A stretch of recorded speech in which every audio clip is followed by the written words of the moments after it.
Kenya's Treasury will act decisively to stem local currency volatility, and it hopes to restore confidence in the country's shilling. This is according to the Finance Minister Uhuru Kenyatta, who's called an emergency press conference this afternoon alongside the country's central bank and Kenya's Banking Association. Our team in Nairobi filed this report. Kenya's shilling extended its gains against the dollar in afternoon trade following the finance minister's reassurance that government will take urgent steps to curb instability in the currency. This follows a week of panic mode in the Kenyan money market, which saw the shilling hit an all-time low of 107 to the US dollar.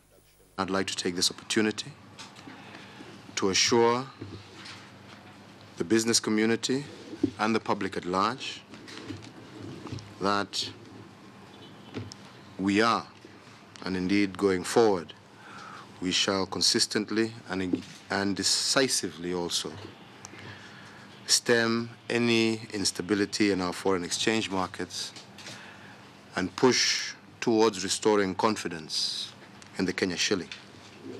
The Kenyan shilling, among the world's worst performing currencies, has lost more than 25% of its value since the beginning of the year.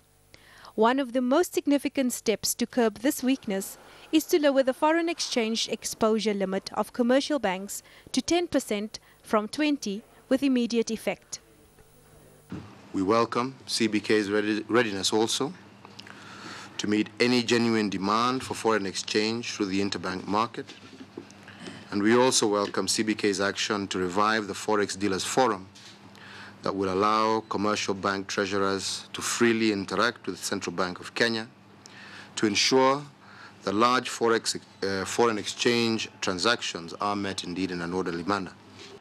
Central Bank Governor Njuguna Ndung'u, who has come under fire for poor monetary policy management, said the bank was intensifying its efforts to mop up shilling liquidity through vertical repurchase agreements. Of course, for tightening monetary policy, most of the questions I get is, what are you doing? Essentially, we are intensifying the mop-up because excess liquidity is actually tightening liquidity that will help us to reduce the pressures from inflation.